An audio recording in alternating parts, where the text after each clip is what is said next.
truth set in stone. He entered Grimble's shop like a man entering a negotiation he'd already won. A titan of industry, a devourer of companies, a liar, a cheater, a man who believed ethics were for people who lacked imagination. Grimble looked up from behind the counter. "Welcome," he said. "Do browse responsibly." The businessman's eyes landed on a small dark stone resting on a square of velvet. It shimmered faintly, as though something beneath its surface was trying to get out. "What's this?" "It reveals the truth," Grimble said. The businessman snorted. "Truth is whatever I say it is." Grimble didn't bother to argue. He simply nudged the stone toward him. "Hold it," he said. "Ask something." The businessman rolled his eyes but picked it up.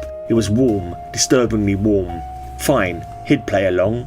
He asked the question he'd never dared ask aloud. "Is my wife having an affair?" The answer didn't come as a voice. It came as a flood. The man's name, the hotel, the room number, the dates, the excuses she'd used, the exact moment she decided he wasn't worth loving.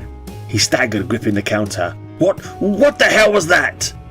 "Truth," Grimble said mildly. "It can be thorough." The businessman's breathing steadied, then he smiled, a slow, predatory smile. "I'll buy it." Grimble shook his head. "It isn't for sale." The businessman blinked. "Then what's the arrangement?" "A hire," Grimble said. "1 year, no contract, a gentleman's agreement." The businessman laughed. "Of course, one gentleman to another, absolutely." Grimble's expression didn't change.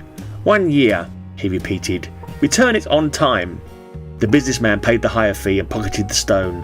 "Sure," he said. "Whatever you say." He left without looking back.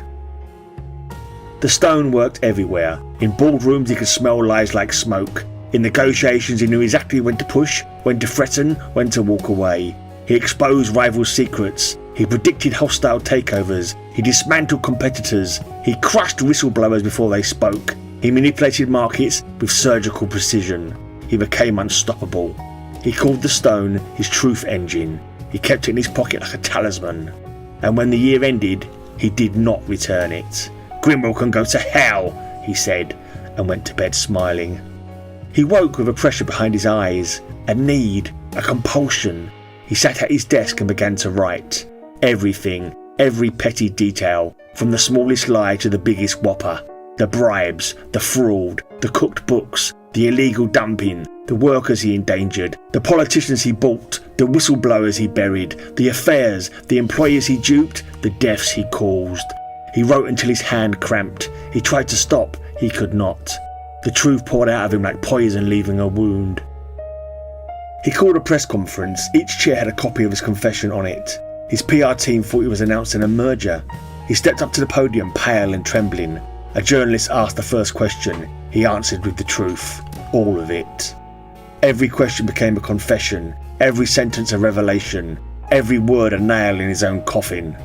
Security dragged him away mid-sentence. He was still confessing as the doors closed. After his arrest, the police inventoried his belongings. The stone was placed in an evidence locker.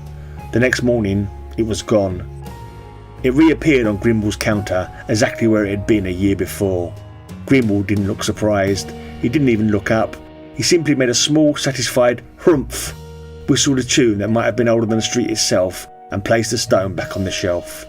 Its label read, "Truth, not guaranteed to set you free."